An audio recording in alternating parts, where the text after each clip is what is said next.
Hello everyone, I am Mordenkainen and this is episode 7 of my Regrowth Let's Play series.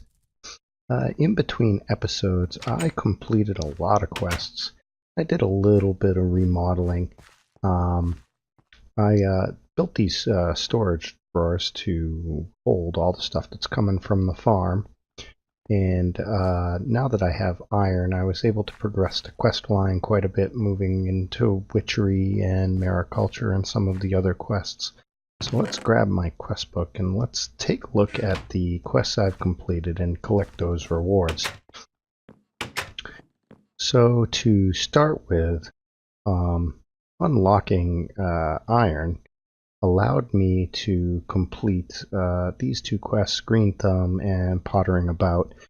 Green Thumb gets me the garden trowel, which allows me to create decorative plantings. I'm not really sure of any real use for these plantings. If any of my viewers are aware of anything other than decoration, please let me know.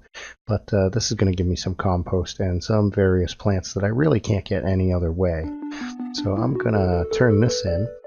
And then the Pottering About allows me to create flower pots, so I'll grab those. And completing that actually completes all quests in What the World Came to Be. Next, I did create the elemental plants with the exception of fire. So let's turn those in, and for all of these I'm going to select the regular essence, and that's going to help me get some extra essence to get some more things. Now, with these various plants you can create various things. Now, in particular for the experience seeds, one of the ingredients for experience seeds is bottles of enchanting. We look at the recipe for this, it's very confusing. Everything moves around. The important thing to note is that for the mob plants, 9 of any mob plant gets you 3 bottles of enchanting, so I just used 9 essence of the skeleton, which I got from my skeleton seeds, and that got me the bottles of enchanting needed to make that seed. The next thing that I did is I started to work on the witchery stuff. So those included creating some witchery books, collecting fumes, which is all about how to use the witch's oven to collect fumes, as well as recipes for disaster, which teaches you cauldron recipes, how to brew potions in the cauldron. So I will turn those in, and let's dump some of this stuff off so that it doesn't clog up my inventory while I turn in the rest of these. Then under What the World Enables, unlocking copper and iron allowed me to do a bunch of these quests, so I was able to create the vat from mariculture. This is used to create various items, including obsidian. So we'll claim that reward. I created the crucible furnace, which is your first kind of improved smelting capabilities, and it's used for several other things, most notably in creating your initial seared bricks for creating smelteries. And then I completed the searing heat task, which allowed me to create a smeltery simply by creating these items. That's going to give me a couple of smeltery casts. So let's drop this stuff off. Collecting this book also helped progress one of my other quests, which requires me to get all of the mariculture books. As you see, I built my smeltery. It's over here. I just melted cobblestone in the crucible furnace, which you see here, and cast it into ingots, and that gave me the seared bricks that I used to create the rest of this stuff. This I used to create the burnt bricks, which were used to create that, as well as obsidian, which I used to create a nether portal, which you can see over there. Here's my witch's oven. The witch's oven creates fumes by burning various things. So you burn an oak sapling in it and you might get an exhale of the horned one. So if we go back and we look at the quest book again, which for some reason I keep throwing in that chest, I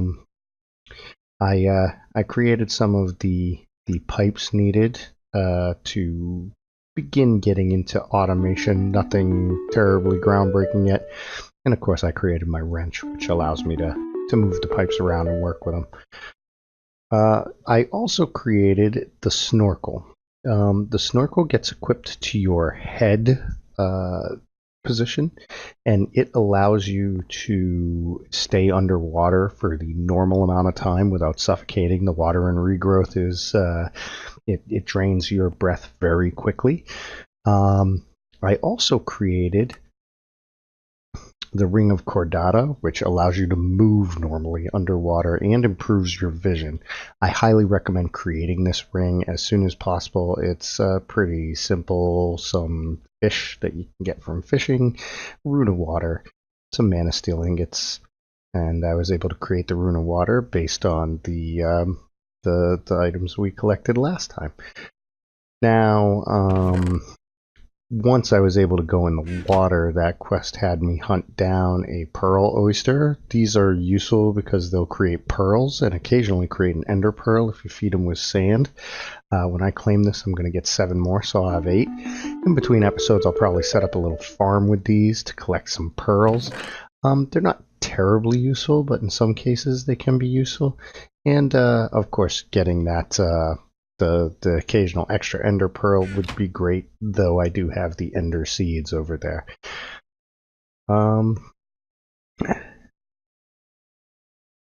I also worked on the quest in the What the World of Braces, so these are a bit more interesting. So let's start with linear construction. This is the Simulsax Transstructor. It's an interesting item, and when I'm going to be building something in the near future, I'll probably demonstrate a little bit more how that works, but it's a little bit like a builder's wand. So we'll turn that in. I created the basic builder's wands, which are in a lot of mod packs nowadays, so most people are familiar with them, but they just make building structures, things like walls, stuff like that, a lot easier. Seed storage. I never actually use these, but they will store seeds regardless of what their stats are. You can put any of one kind of seed in the seed storage, so like you could put all your wheat seeds in here even if their stats didn't match up. I always breed everything up to 10 10 10 anyway, so it doesn't really matter to me. And hold on a moment, I'll be right back. Sorry about that. In any case, then the next item is upgrades for the storage drawers, which allow them to hold more. And I think I'll take. I guess I'll take a really big upgrade for some item I want to hold a lot of. The ability to make bigger bags. The ability to make a void bag, which essentially you just throw items in and they're destroyed, good for getting rid of extra stuff that you pick up that you may not need.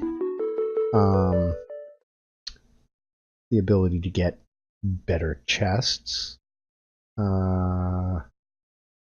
Larger chests and upgrade your chests. The ability to upgrade existing better chests and better upgrades for chests. Take a couple of Mark II upgrades. The compacting drawer. This is an interesting item in that these are compacting drawers. If you put something that has several levels to it, like the metals, where you have a block, an ingot, and a nugget. It will essentially convert between them. So by clicking here, I'll get ingots. By clicking here, I'll get nuggets. By clicking here, I will get the blocks. I can put them in as ingots, take them out as blocks, that sort of thing. Particularly useful for the metals, but there are a few other items that will work with it.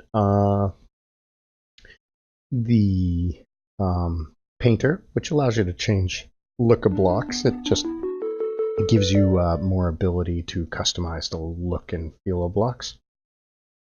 Upgrades for the barrels to allow larger barrels that hold more. The void upgrade for barrels, which makes it so that the barrel will continue accepting items even once it's full. That way you can use it for automation, pump items into it, and it'll just keep getting them even once it's filled up.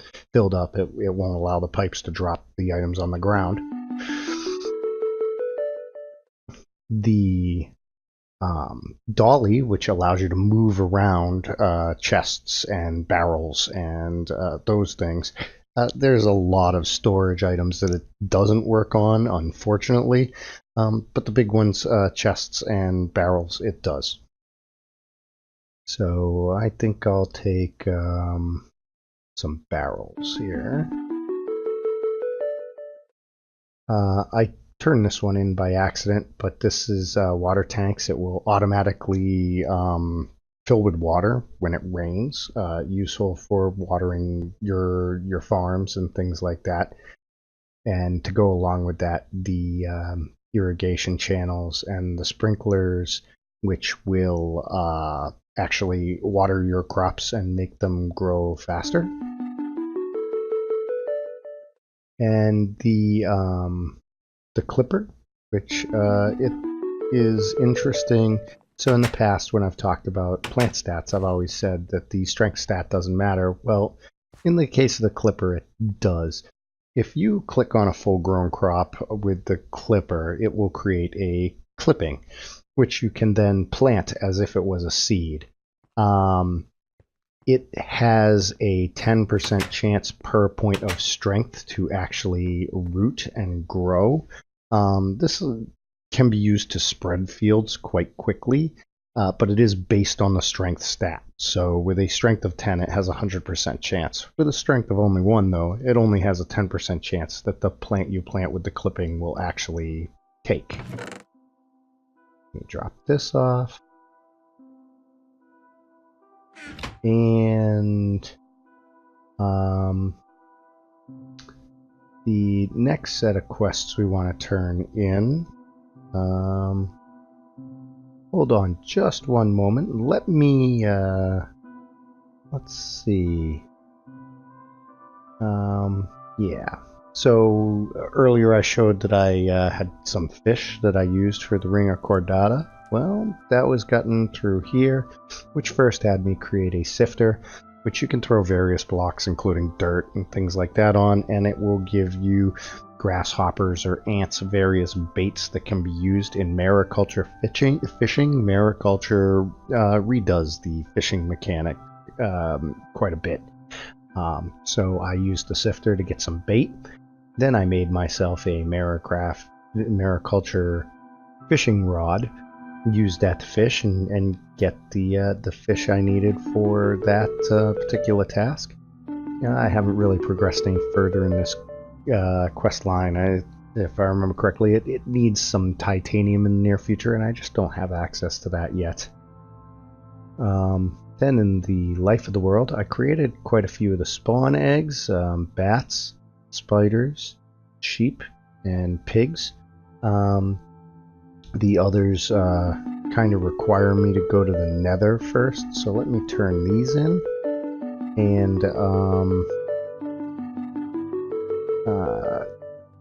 And then I'll be able to go a little further with those after I've been to the Nether.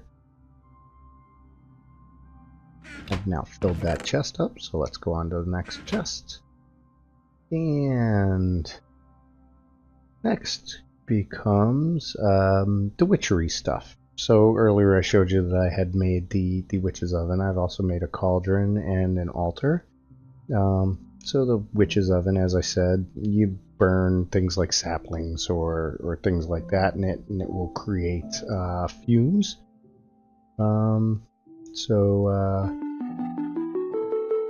Then we have the witch's cauldron, which is made by creating this anointing paste, which is just made with one of each of the witchery seeds. Then you craft a vanilla cauldron, put that down, and right-click it with the anointing paste, and it creates the witch's cauldron.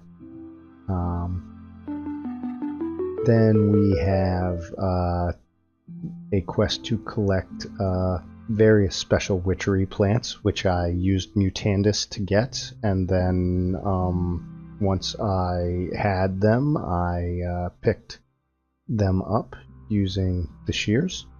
So I was able to collect those various plants. And then there's the Poppet quest. Poppets are essentially like voodoo dolls.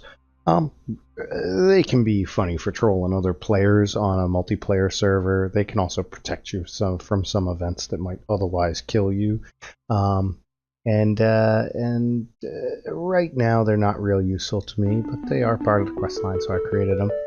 And finally, the witchery altar, which basically generates power from nature and powers your other witchery devices. So I built the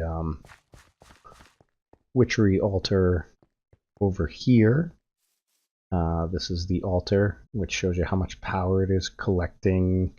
And then the witchery cauldron is here. The cauldron is actually powered by the altar, so it has to be fairly close to it, within about 30 blocks or so. I believe it's 29 blocks.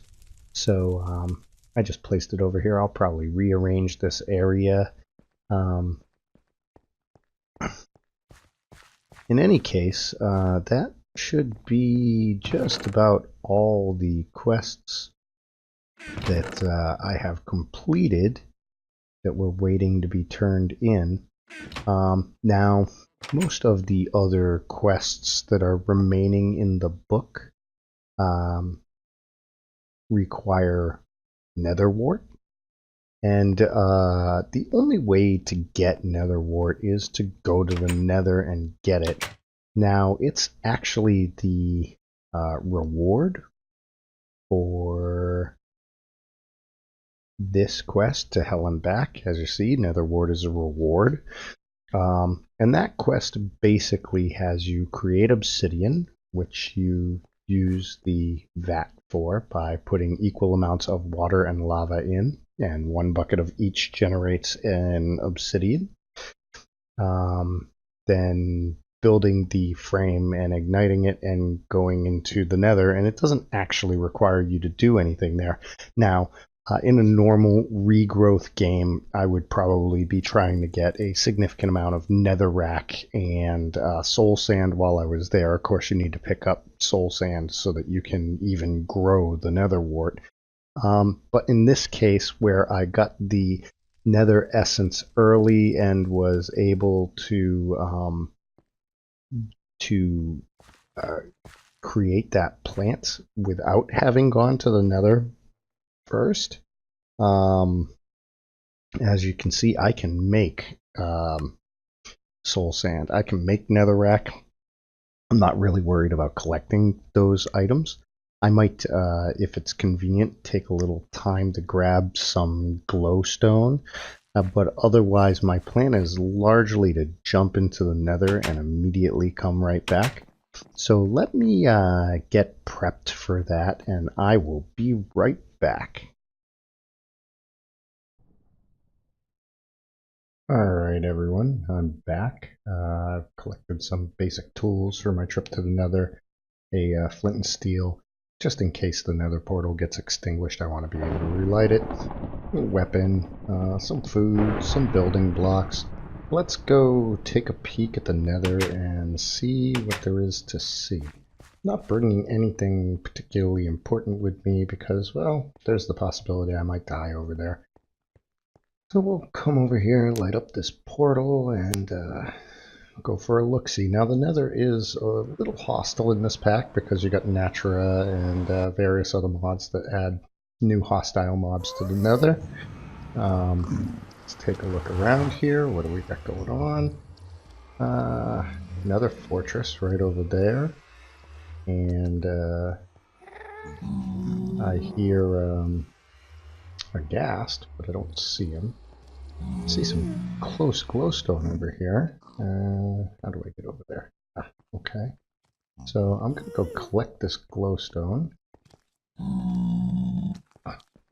And hopefully not get killed in the process. Now, I'm not going to collect any of this nether quartz or anything like that. This pack has nether ores, which makes the zombie pigmen hostile when you pick up nether ores. And also, they have a chance to explode. I really don't want to get blown up right now, so I'm just going to pick up this glowstone. And I'll pretty much be done here. I'll be coming back because there's a quest line that requires me to pick up all sorts of ores from the nether. And when we activate that quest, I'll be back to pick up a whole bunch of these nether ores that are in the ground. But at this point, I really just need some of this glowstone and to have come here in the first place. So, how much glowstone was this? Ooh, more than a stack. Not bad. Anything else particularly interesting? Let's see. Really loud zombie pigmen. Another glowstone pocket down there, but I don't think I want to mess with that right now. Ooh. And we got ourselves a couple of hellhounds over here.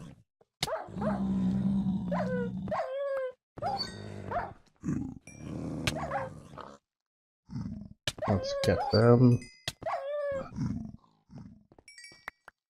Okay. And, oh, what's that? Let's go take a peek over here. See what we got.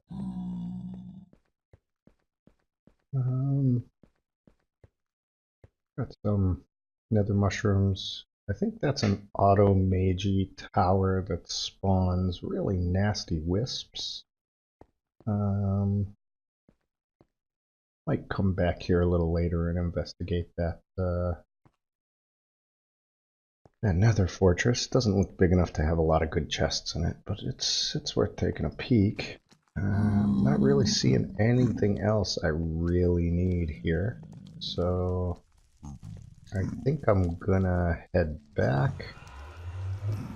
Actually, let me grab this mushroom. Not that I really need them, but hey, it's an oddball item.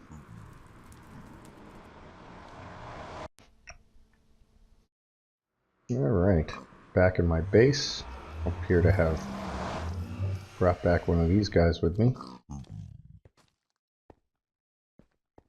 Natura Imp.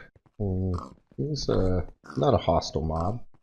Might drop some stuff here, and I'll leave the zombie pigman alone. So what did he drop? He dropped some imp hide, some imp leather. I don't know if I can use the imp leather in place of leather for a lot of things. There's some recipes it works for, some it doesn't. We'll have to take a look. In any case, let me go get my quest book. And see what's what here. So we've now completed To Hell and Back, which this has unlocked those ore quests I was talking about. We'll get to those in a little bit. Smith of the Year, so we'll come in here, take some soul sand, we'll grab that stuff, and let's see. Right off the bat, I'm going to want to try to get this nether wart up to 10, 10, 10. Now I know that it is all 111. So let's, I need some crop sticks. Do I have any in this chest over here? I do. Okay. So, Let's just get some crop sticks planted. Some nether warts. I believe for the nether wart I can just use some bone meal to get some. Alright. Appear to be running a little low on bone meal, surprisingly enough. That's okay. I can make a ton of it.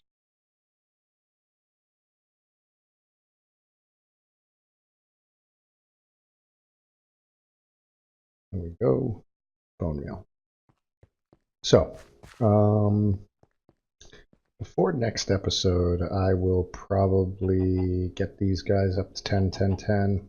I will make my fire elemental seeds, get those up to 10, 10, 10 and planted.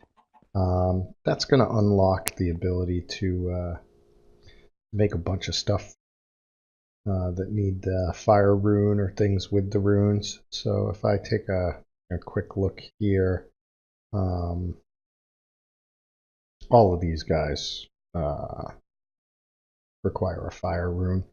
So I'll be able to work on making those metals, the fire seeds themselves.